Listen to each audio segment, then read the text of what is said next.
nggak pernah berpikir, merenung eksistensi dirinya selaku manusia. Untuk apa hadir di muka bumi ini?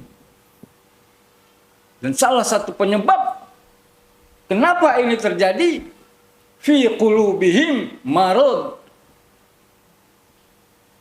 Karena di dalam hatinya terdapat penyakit. Fi qulubihim maradun fazadahumullahu marada. Maka ditambah oleh Allah penyakit yang ada di dalam hatinya ini. Ini yang pertama, punya hati nggak pernah memahami tentang ayat-ayat Allah, tentang kebesaran Allah Subhanahu wa ta'ala. Sehingga muncul penyakit kesombongan di dalam hatinya. Sebagaimana iblis sombong kepada Allah Subhanahu wa ta'ala. Lalu kemudian walahum a'yunun la yubsiruna biha. Mereka punya mata, ayun, punya mata, walakin, tetapi tidak bisa melihat. Maksudnya apa? Punya mata tapi tidak bisa melihat akan kebesaran daripada Allah Subhanahu wa ta'ala. Punya mata tetapi matanya cuma digunakan untuk melihat hal-hal yang penuh dengan kemaksiatan di mata Allah Subhanahu wa ta'ala. Punya mata, matanya dipakai untuk melihat di media sosial dengan sesuatu yang diharamkan oleh Allah Subhanahu wa ta'ala. Punya mata, tetapi matanya ini tidak pernah digunakan untuk membaca ayat-ayat Al-Quran, Kitabullah. Jadi tidak pernah digunakan matanya ini untuk hal-hal sesuatu yang baik, sesuatu yang diridhoi oleh Allah Subhanahu wa ta'ala, sesuatu yang bisa mendatangkan pahala di dalam dirinya sendiri. Kemudian walahum adhanun la yasma'una biha. Punya telinga, punya kuping, tetapi tidak pernah digunakan untuk mendengarkan sesuatu yang baik. Jadi seolah-olah tuli, tidak mau mendengarkan sesuatu yang baik-baik. Mendengarkan ayat-ayat Allah, mendengarkan nasihat-nasihat dari para ulama.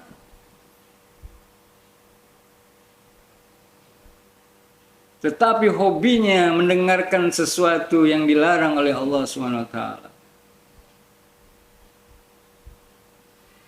Ini yang ketiga, ya. Punya telinga tetapi tidak mau mendengarkan.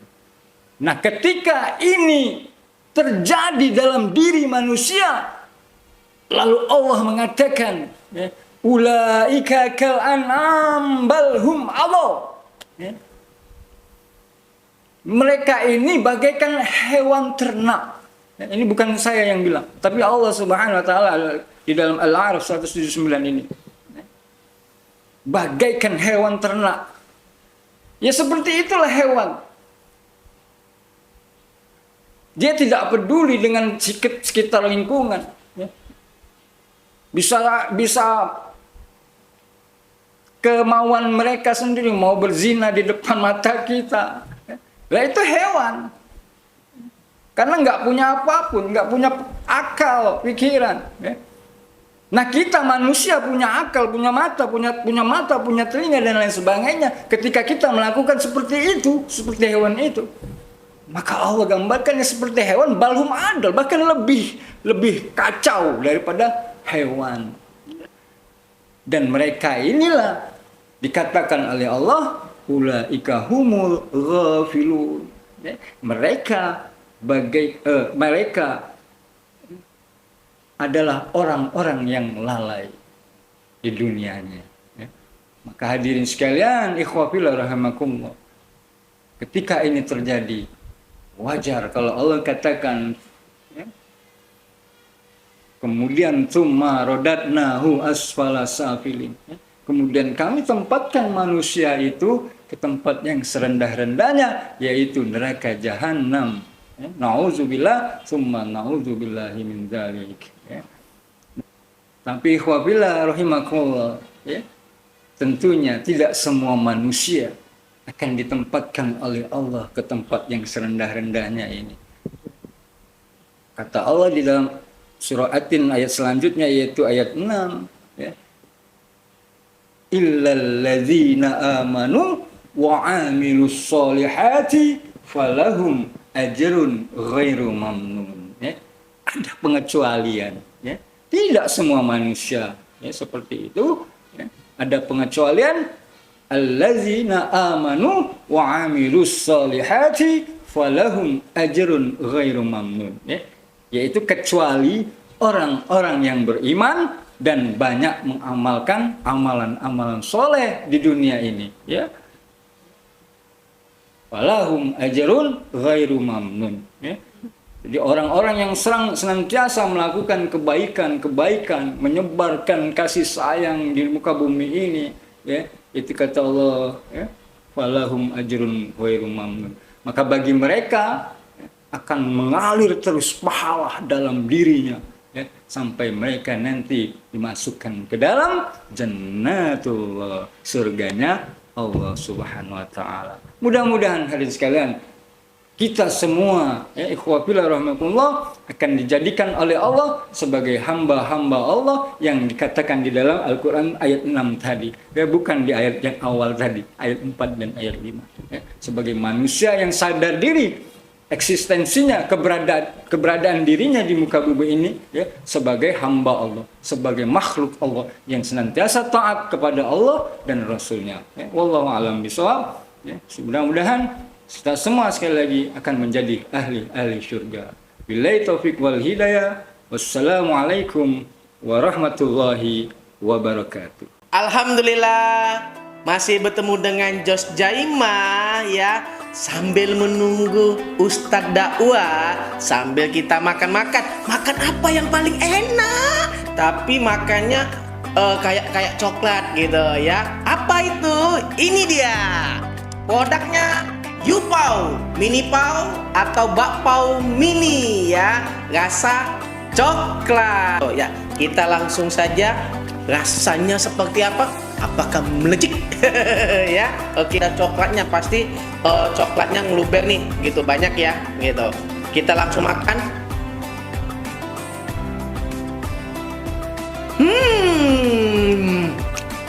Enak banget, melejit, ya. Tuh, coklatnya banyak banget, para pemirsa, ya. Tuh, ya, coklatnya banyak banget. Kita lagi, ya. Rasanya enak banget. Alhamdulillah, dari dakwanya Ustadz Imam Abu Refa sangat memberi wawasan, ya, untuk para jamaah di programnya Ngopi Yuk, ngobrol perkara iman, ya. Saya ada satu kutipan, ya, dari Ustadz Imam Abu Refa. Yang pertama saya dapat, ya, yang saya dapat tadi saya dengar sama Pak Ustadz tadi, ya, gitu. Allah memberikan karunia kepada manusia dengan menjadikannya dalam bentuk dan rupa dan sebaik-baiknya, gitu. Jadi maksud tujuannya, Allah tuh sudah memberikan kita secara utuh rupa yang ganteng, yang manis, yang cantik, ya, terus hati yang suci. Ayo dimanfaatkan yang sebenar-benarnya. Jauhkan hal yang jelek atau negatif. Ayo sama-sama kita menuntun ke agama. Kita harus menjauh baik itu dari kejelekan, baik itu dari negatif. Lebih baiknya, ayo mari kita beribadah kepada Allah Subhanahu wa Ta'ala. Dan juga kita langsung saja dengan Ustadz Imam Abu Refa habis dia dakwah tadi, yuk kita tanya-tanya ya. Langsung saja ngobrol bersama lagi dengan Ustadz Imam Abu Wah ya. Tadi Ustadz sudah memberikan kutipan-kutipan atau dakwanya yang sangat bagi saya sih apa ya? Ada yang tersentil di dalam hati gitu ya. Mengingat di masa-masa pernah saya lakukan gitu ya. Nah, karena temanya cukup bagus kalau bagi saya, yaitu eksistensi martabat manusia ya. Pak Ustadz, nah manggil Pak Ustadz jadi belepetan ya. Jadi langsung saja, ini Ustadz tetap kita masih bersama Ustadz yang sangat gagah ya dan ganteng ya. Sambil ngobrol ya, lebih enak kita langsung ngopi gitu. Pasti dari tadi Ustadz dakwanya panjang tapi belum ngopi gitu ya. Silakan Pak, kita ngopi dulu sama ya.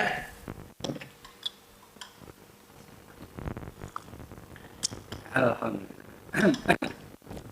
Ustadz, di sini juga ada sponsor dari Alhamdulillah. produk Yupau. Yupau, Pak, ya? Bakpao mini, Oke. boleh Ustadz cicip dulu Masya Allah. ya. Kalau Ya. nyicip nanti dicuil, Pak. Dicuil. Kalau nyicip cuma dicuil, Pak. Dicuil, Pak, ya. Kan disuruh nyicip, ya? Ya udah saya cuil, Pak, ya. Langsung dimakan, Pak. Ya. Nah, ini alhamdulillah ada support dari Yupau, Pak. Masya Allah. Gitu. Alhamdulillah. Kita coba ya, Pak ya. Pemirsa.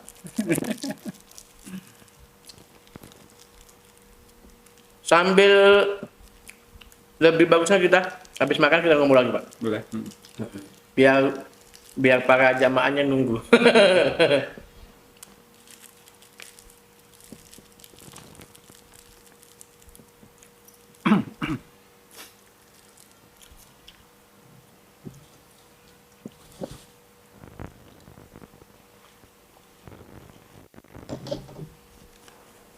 Gimana Ustadz untuk produk Yupau? Luar biasa. Mantap. Enak ya? Enak. Enaknya coklatnya banyak ya? Semuanya enak. Coklatnya banyak ya? legit Wow banget, ya. Pak. Coklatnya banyak, enak, bakpaunya dari brandnya Yupau ya. Terima kasih untuk support untuk Yupaunya ya. Kita langsung saja, kita lanjut lagi, ngobrol lagi, kita kupas ya, jadi kayak Bang Jos ya. Ya. Oke, gini Ustadz, Ya. saya juga ada dari teman, dari teman saya, dia bertanya kepada saya nih, gitu, untuk hal ingkar janji gitu. Contoh, dia membelikan sepeda kepada anaknya, janji kepada anaknya untuk membelikan sepeda gitu. Cuman dalam posisi dia ini saat ini, dulu kemarin anggaplah dia ada biaya gitu, dan saat ini ternyata biayanya tidak ada, tapi sudah janji untuk membelikan sepeda. Nah, ingkar janji dia tuh hukumnya seperti apa, Ustadz? Ya. Secara dasar hukum daripada masalah perjanjian ya, janji itu Islam sudah mengatur semuanya, termasuk dalam hal janji ya, janji itu di dalam Al-Quran. Pak Jos, surat Al-Ma'idah ayat 5 itu Allah katakan, a'udzubillahi minasyaitonir rajim, ya ayyuhalladzina amanu aufu bil uqud.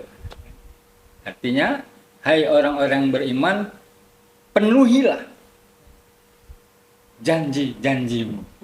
Di sini kata aufu bil uqud, penuhi janji-janjimu. Ya artinya perintah untuk melaksanakan janji itu adalah wajib. Dan orang tidak mampu memenuhi janjinya, maka ia berdosa. Kecuali mungkin ada sebab-sebab ya, yang benar-benar syar'i gitu ya. Umpama gini, eh, dia berjanji untuk memberikan sesuatu, tapi tiba-tiba orangnya meninggal.